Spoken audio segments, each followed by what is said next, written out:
ఉన్నవాళ్ళు అధికారం కోసం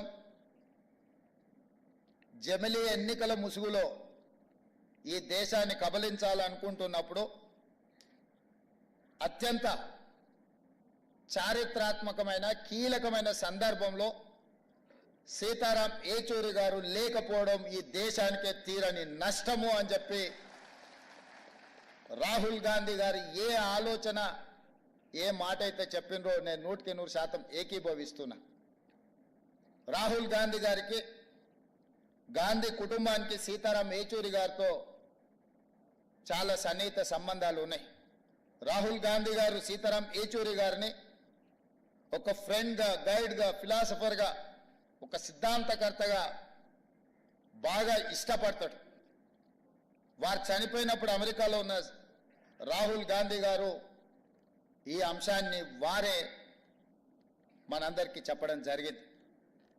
ఈరోజు దేశ రాజకీయాలలో యునైటెడ్ ఫ్రంట్ ఏర్పాటు చేసినప్పుడు జైపాల్ రెడ్డి గారితో పాటు సీతారాం ఏచూరి గారు అత్యంత కీలకమైన పాత్ర పోషించి జాతీయ రాజకీయాలలో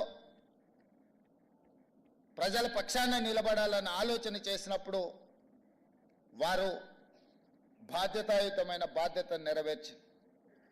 ఇదే కాదు, 2004లో UPA 1, UPA 2 Congress party, communist, ఇతర రాజకీయ పార్టీలను కలుపుకొని యూపీఏ 1, యూపీఏ 2 ప్రభుత్వాలను ఏర్పాటు చేసి ఫుడ్ సెక్యూరిటీ బిల్ కావచ్చు, రైట్ టు ఎడ్యుకేషన్ యాక్ట్ కావచ్చు, రైట్ టు ఇన్ఫర్మేషన్ యాక్ట్ కావచ్చు, ఉపాధి హామీ పథకం కావచ్చు, ఇవి దేశంలో చాలా విషయాలను సమూలమైన మార్పు తీసుకురావడానికి తీసుకొచ్చిన చట్టాలు. ఆ చట్టాలు తెచ్చిన సందర్భంలో, ఆ చట్టాల మీద చర్చ జరిగిన సందర్భంలో సీతారాం ఏచూరి గారు ఆ ప్రభుత్వ ఏర్పాటులోనే కాదు, పేదలకు అనుకూలమైన food security, right to education act, right to information act, పారదర్శకమైన పరిపాలన అందించాలంటే ప్రభుత్వం తీసుకునే నిర్ణయాలు ప్రజలకు అందుబాటులో ఉంచాలి అని రైట్ టు ఇన్ఫర్మేషన్ యాక్ట్ తీసుకొచ్చినప్పుడు వారు పోషించిన పాత్ర ఈరోజు మనం అందరం గుర్తు చేసుకోవాలి. ఈరోజు సామాన్యుడికి విద్యను అందించాలన్నా ప్రభుత్వం తీసుకుంటున్న నిర్ణయాలు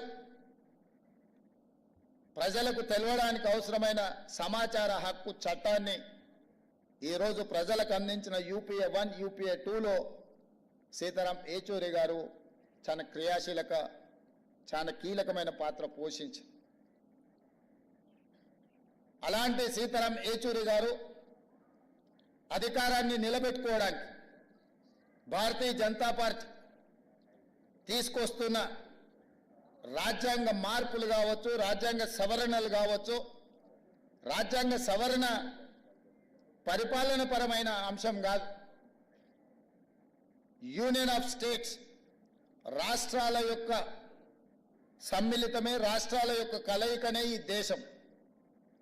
యూనియన్ ఆఫ్ స్టేట్స్ అనే స్పిరిట్ని ఈరోజు దెబ్బతీసి జమిలీ ఎన్నికల ముసుగులో తమ ఆధిపత్యాన్ని నిరూపించుకోవాలని చెప్పి బీజేపీ చేస్తున్న ప్రయత్నాన్ని తిప్పికొట్టాలి.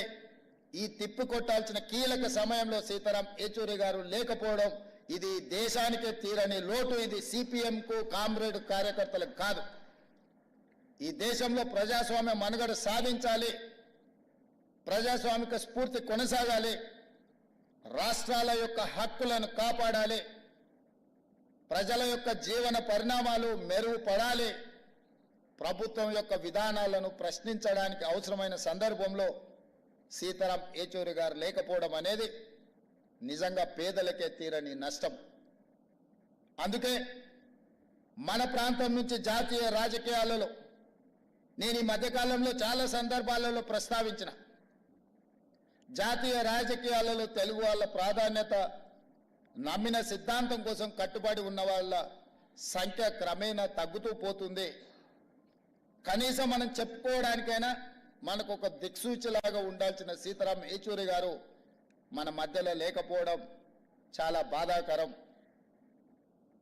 ఏది ఏమైనా వారు కేరళలో కాంగ్రెస్ వర్సెస్ కమ్యూనిస్టులు ఎన్నికలలో కొట్లాడిన జాతీయ స్థాయిలో కలిసి పనిచేసి బీజేపీ శక్తులను నిర్మూలించడానికి కాంగ్రెస్ కమ్యూనిస్టులు కలిసి పనిచేయడానికి సీతారాం ఏచూరి గారు తన సమయస్ఫూర్తితో సమన్వయంతో దేశ రాజకీయాలలో కాంగ్రెస్ను కమ్యూనిస్టులను కలిసి పనిచేసే విధంగా ప్రజల యొక్క కోణంలో నిర్ణయాలు తీసుకోవడంలో వారు చాలా కీలకమైన భూమిక పోషించారు. అలాంటి వ్యక్తులు చాలా అరుదు. ఈరోజు అలాంటి వ్యక్తులు భూతద్దం పెట్టి ఎత్తికినా కనిపించేది కష్టమైన సందర్భం.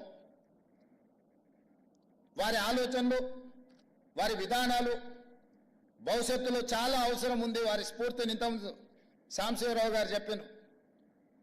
వారు మరణించినప్పుడు దేశంలోనే ఉండే అన్ని మీడియా సంస్థలు ఈ దేశంలో ఒక ప్రధానమంత్రి, ఒక గొప్ప స్వాతంత్ర సమరయోధుడు చనిపోతే ఏ విధమైన విశ్లేషణలు, ఏ విధమైన చర్చా కార్యక్రమాలను తీసుకుంటారో సీతారాం ఏచూరి గారు చనిపోయినప్పుడు కూడా అలాంటి విశ్లేషణ, అలాంటి కార్యక్రమాలను తీసుకున్నారు అని అంటే వారి యొక్క కమిట్మెంట్ విద్యార్థి దశ నుంచి స్టూడెంట్ ఫెడరేషన్ ఆఫ్ ఇండియా కార్యకర్త నుంచి జేఎన్యూలో, ఆ తర్వాత రాజ్యసభ సభ్యుడిగా కావచ్చు, సిపిఎం ప్రధాన కార్యదర్శిగా కావచ్చు, లేకపోతే యునైటెడ్ ఫ్రంట్ కావచ్చు, యూపీఏ కావచ్చు, యూపీఏ 1 యూపీఏ 2లో కావచ్చు, వారు చాలా క్రియాశీలక పాత్ర పోషించారు. అలాంటి వారు లేకపోవడం, అలాంటి వారిని కోల్పోవడం ఇది సమాజానికే తీరని నష్టం.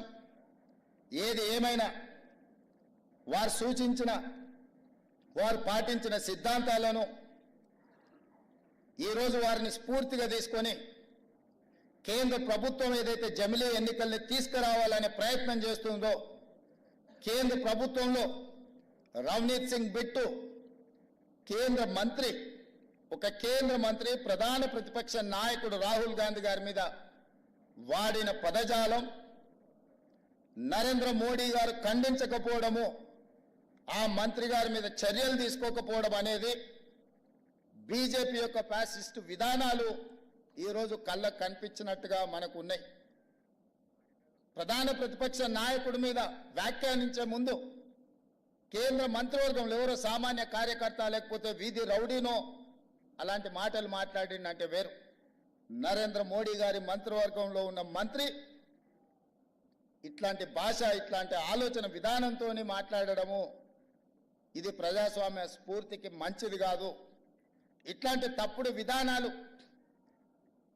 ఇలాంటి భాష ప్రయోగాలు చేసినప్పుడు ఒక జడ్జి లాగా వ్యవహరించే సీతారాం ఏచూరి గారు లాంటి లేకపోవడం మనందరికీ ప్రజాస్వామ్యానికి కూడా నష్టం అని చెప్పి నేను ఈ సందర్భంగా తెలియజేయదలుచుకున్నా.